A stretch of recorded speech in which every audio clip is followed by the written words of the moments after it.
Hello everybody, this is Graham, also known as the Collector 75. Welcome to another Transformers The Last Night review.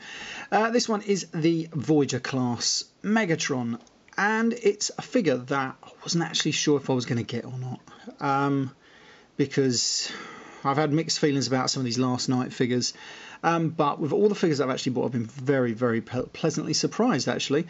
The only thing I wasn't surprised on, actually pleasantly surprised on, was the price. So I thought to myself, I'm not buying them full price, I'll only get them if I see them on offer. And thanks to xortrider and his video where he said these are actually available in Argos. So I just went online and yep, they had one in my local Argos in Staines, and so I pre-ordered it and picked it up on the Monday, just after I dropped my son at nursery, so I thought that was handy.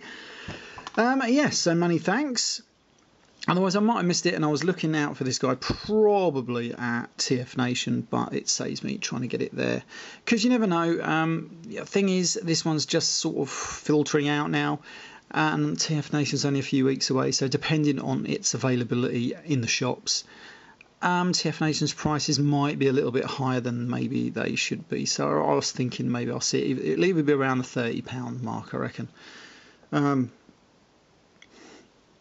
But I got this for £24, so that's alright. I'm sort of happy with that. I preferred it a bit cheaper, but considering how it's actually a very good figure, I'm quite okay with that price, actually. I don't mind paying for quality when there's good quality, and to be honest, this one is good quality. I do have the oversized knockoff one coming. I've seen a video on that already by Ben's Collectibles, and that looks really, really good. And considering how good this one is, obviously that's just oversized and there's a few die-cast parts and stuff. Yeah, that looks really good, so I'm happy to have that. And at a fraction of the cost of this one, actually. It's quite strange, but there we go, that's knockoffs for you. But anyway, back to this one. So this is Megatron in his, I think it's probably a Cybertron-ish jet mode, and for me it works. Now what don't work is having this silly axe on the top, so I just put that to one side. And then it looks a hell of a lot better. I think it just looks really good as a jet mode. It looks way better than the first movie back in 2007, and that jet mode, that was a bad jet mode. That leader class Megatron, oh dear. I sold that pretty quick, and I was thinking, I've been getting into the movie bots again, and I was thinking, oh, do you know what, maybe I should just buy it. But then I saw a picture of that figure. My God, that is an awful figure. I cannot bring myself to buy that again. It was bad in so many different senses of the word. The Voyager class one actually looks a lot better. I do have one. I keep meaning to do a video on it, but I'm in an iron over opening the blooming thing. So I don't know when that video will turn up. But anyway, but we do have this, and this is a good figure. So anyway, yes, so it is his jet mode. I don't really understand the weird things here, but there we go. But it looks pretty good. It's got so much detail all over it. It could have done maybe a few paint apps or something, but as it goes, it is really, really good. Right, okay, that's it really. He doesn't have any landing gear, but he does sit perfectly well on the floor there, and he's got some nice wings. I know you could say he's got weird feet hanging off the wings, but if you think of him more like thruster engines or something like that, it's acceptable then. I can get over that. And the rest of it, there's not too much robot stuff. It's just all weird stuff hanging around, which, you know, he's a Cybertronian jet, so why shouldn't he? Anyway, right, so let's transform this thing. The transformation, to be honest, I've only transformed this once, and that was into jet mode, and it is fun. I like not overly complex transformations. I just like transformations that are relatively easy, but involved. This one obviously is flummoxing me already. I can't remember which bit pops out now. It's this bit, it's just tucked in here. When I put it in, I didn't realise it'd be that much of a pain to get out, actually. Right, so you do that on both sides. There we go. So they flip up. And then these are going to flip round, like so. And then we're going to come back to that. Then we're going to fold out these legs, like so. Then we are going to rotate. Oh yeah, we've got to come back down to here and just untab these two sections. Then this section can rotate up onto his back, and we'll come back to that. We are going to rotate these legs down now. Then what we're going to do, we are going to fold out the feet, bring them round, fold out the toes, and then this whole wing section collapses all round, and then we'll easily tab in just under there, which is always good. So we're going to do the same on this side, bring it out, and then this is going to fold all the way around and collapse around and tab in, rotate the toes round, and which is the front, this one. So we're going to rotate his leg this way, and like that. And now he's got some good ankle tilts, which is good. We're just going to get these ready. So when I stand him up, and then these bits come round. Now on these, rotate 180. Like so, and that gives him his full sort of like weird skirty thing that he's got going on. And then we're almost done, funnily enough. Now we come back to around here. Now getting this to do this, oh sorry, let me just angle my camera up ever so slightly. It's a bit of a pain, my camera stand. I bought a new one a while ago because my old one went up the creek. But the notches on it, where you can sort of like angle it up, the notches are way too far apart. So I have to prop it up. A bit weird. Anyway, right. So we come to this arm assembly back here. Now this was a bit annoying. It's the most annoying bit, really, just trying to get it to poke away. And those instruction sheets that you get with these figures these days are a joke, because it's printed on black paper and then you can't see anything. Right, so anyway, but coming back to this, just separate it all basically, then expand it all out, open these up, and that goes up against there. Come back round to the front. Now we're going to rotate these all the way around. And then there's a little tab there, and that's going to tab into that little notch on there, like so, and tab it in.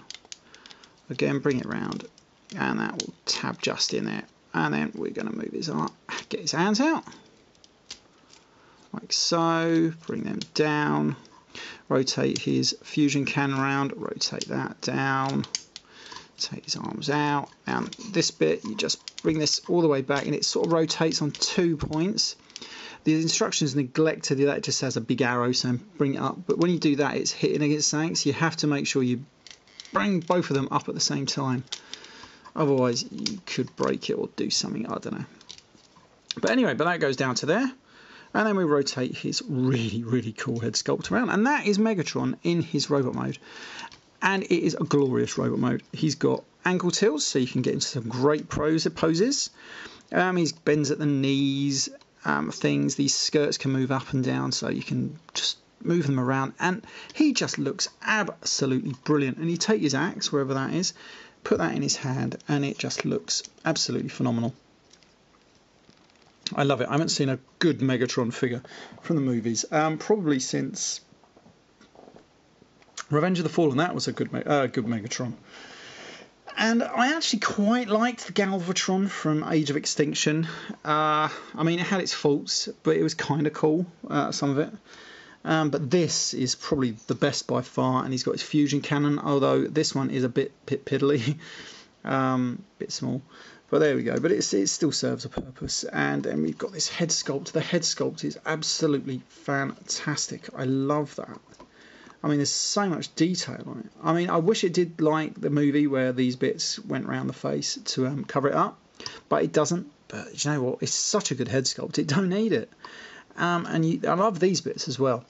So they didn't really need to do this. I'm surprised they did these days. But you can open these bits up so you can get some added, if I can move it out of the way, some added articulation in these arms. Now, again, these are on with these weird mushroom joints, and you've got to make sure they're pushed all the way in. So you can get some good poses like that and everything. So you can have him aiming his fusion cannon like that and stuff, however you want. And I like that. They did that on both sides, so you can bring them down. So you get, so rather than just hit that, so you can open it out and get some extra thing. And like I said, you can do it on both sides, so that's pretty cool.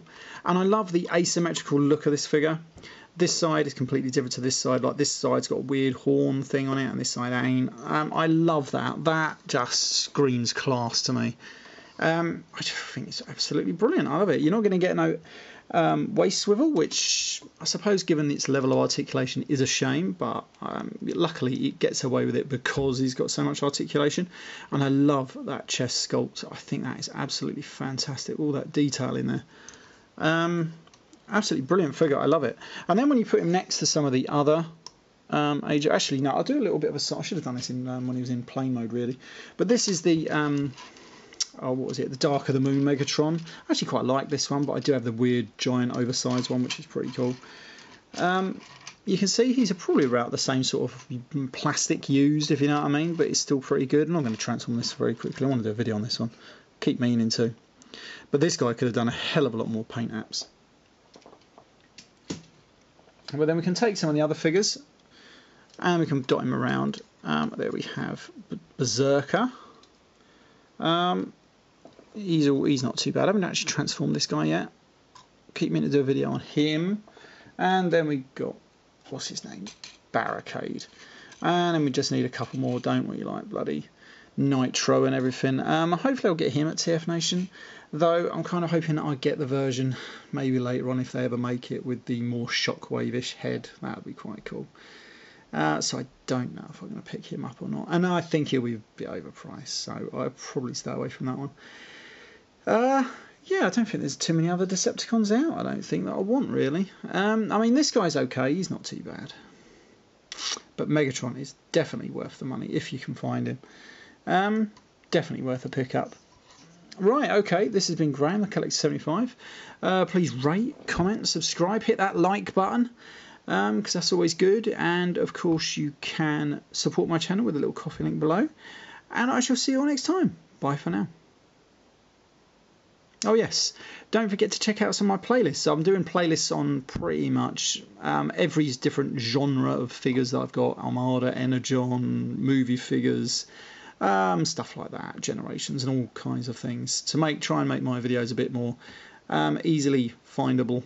Because, you know, once you've done a few, most of them just get lost in a backlog. It's not like the old days of YouTube where you have a look at someone's videos and it brings up the whole list sort of much. These days it really don't. It lists them in a long line, and can you be bothered to look through when someone's done quite a lot of videos? Nah.